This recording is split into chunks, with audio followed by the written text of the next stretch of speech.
If you want to support the channel and help us make more videos explaining important topics like this, then consider backing us on Patreon. You get a whole bunch of perks, but most importantly, you're helping us discuss what's important, not just what's clickable.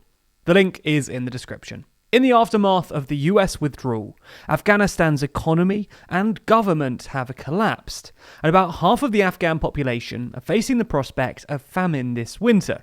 So in this video, we're going to be taking a look at how bad this famine could be, and asking what the West should do about it.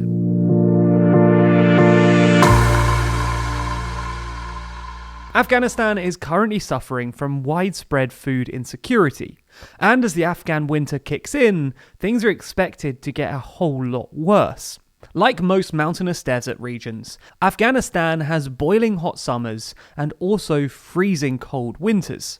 Afghan winters have an average temperature of below freezing, and in the mountainous regions, temperatures can drop as low as -25 degrees. Why is this year looking bleak for Afghans? Well, before the Taliban even seized power in August, Afghanistan wasn't in good shape. Afghanistan is a remarkably poor country, with a GDP per capita of just $500, according to World Bank data. For context, that's the 7th lowest in the world, and well lower than its neighbours. To make things even worse, Afghanistan's also been struggling with the pandemic and the worst drought in 35 years.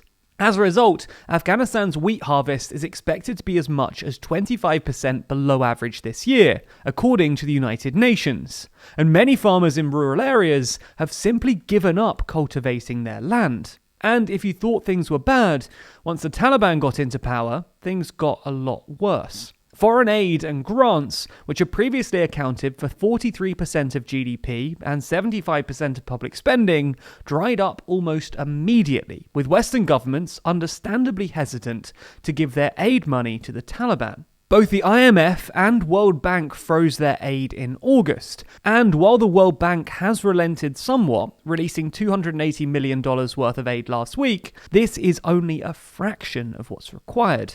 The UN's World Food Programme reckons that $220 million a month is needed to provide about half the necessary calories to approximately 50% of the population most at risk of starvation. Add to this, the US also froze their nearly $9.5 billion worth of assets belonging to the Afghan central bank. They could do this because the vast majority of the Afghan central government reserves aren't held in Afghanistan. They're mostly held in stuff like US treasuries and loans, which are ultimately controlled by other countries. In November, the Taliban released an open letter asking the US to unfreeze their assets, warning of an imminent refugee exodus. Unsurprisingly, the US refused, reminding Taliban that the US line had always been that if the Taliban violated the Doha Agreement by pursuing a military takeover rather than a negotiated agreement, then aid would be cut off, and that until the Taliban earned their legitimacy, no aid would be forthcoming. As a result of all of this, the UN estimates that the Afghan economy will contract by 20% this year, and that the national currency has lost 25% of its value since the Taliban took over. This is particularly devastating because Afghanistan imports nearly all of its fuel, 80% of its electricity, and 40% of its wheat. This is hindered yet further by the fact that most countries have completely suspended trade with the Taliban, and even those countries that were once considered prospective partners, like China, Russia, and Pakistan, have cooled, largely because of the Taliban's reluctance and inability to crack down on terrorist organizations in the region. So you get the point. Since the US withdrew its military and the West suspended aid, the Afghan economy has been crumbling. But things haven't been helped by the fact that the Taliban are useless at governing. Now, previously, when they were confined to rural areas, the Taliban had been pretty good at raising money, mostly via agriculture taxation and cross-border taxation on fuel and transit. An ODI report in August estimated that in one province alone, the Taliban had been able to raise $54.3 million. Unfortunately, governing a small rural region of about 600,000 people is not the same as governing the entire country and its multi-billion-dollar economy with some 40 million people. Running a country requires bureaucrats, economists, and diplomats, and the Taliban are none of these things, and it's showing. For example, they've told most female government employees to stay at home, which has unsurprisingly translated into reduced public services. And their Pashtun nationalism and oppressive style has alienated most of the Afghan population, who have held regular protests since their takeover. So the Taliban have now been forced to turn to so-called un-Islamic businesses, including taxing poppy production, which was banned last time the Taliban were in power. The point is that while the withdrawal of Western aid has crippled the Afghan economy, it hasn't been helped by the fact that the Taliban are useless administrators, because, well, insurgency is just a lot easier than government. Anyway, the collapse of the Afghan economy and the recent droughts have put Afghanistan in serious risk of famine.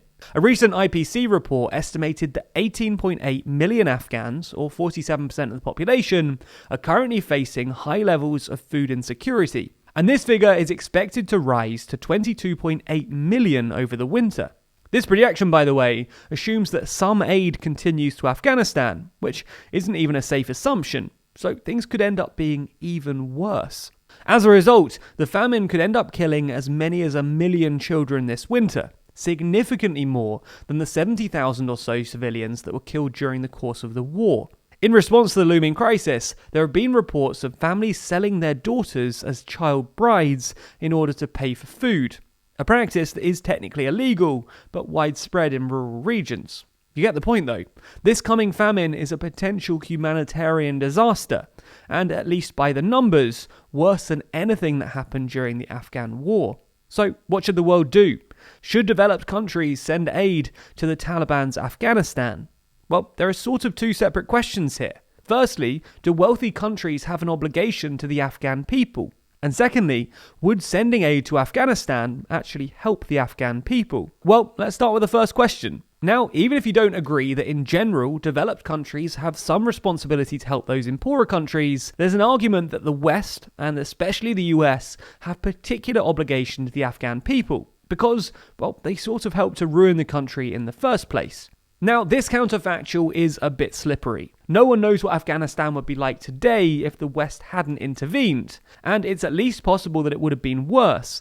But the idea that the West has an obligation, post-intervention, to the Afghan people has an intuitive appeal. Nonetheless, even if we think that the West should help the Afghan people, is giving aid a good idea? Ideally, obviously, aid would help stem the famine and reduce Afghanistan's reliance on illegal activities like opium and methamphetamine production. But there's no guarantee with the Taliban that any aid would get to those who need it. And even if it did, giving aid would implicitly legitimize the Taliban and help cement their grip on the country. It's at least possible that using Western aid to prop up a bunch of incompetent, illiterate misogynists is not actually in the Afghan people's long-term interests. Now, before you write an angry comment telling us how soulless it is to condemn millions of people to starvation in the name of delegitimizing the Taliban, we should say that we're not taking a side here. We're just trying to explain both sides of the argument. On one hand, aid might protect against the incoming famine.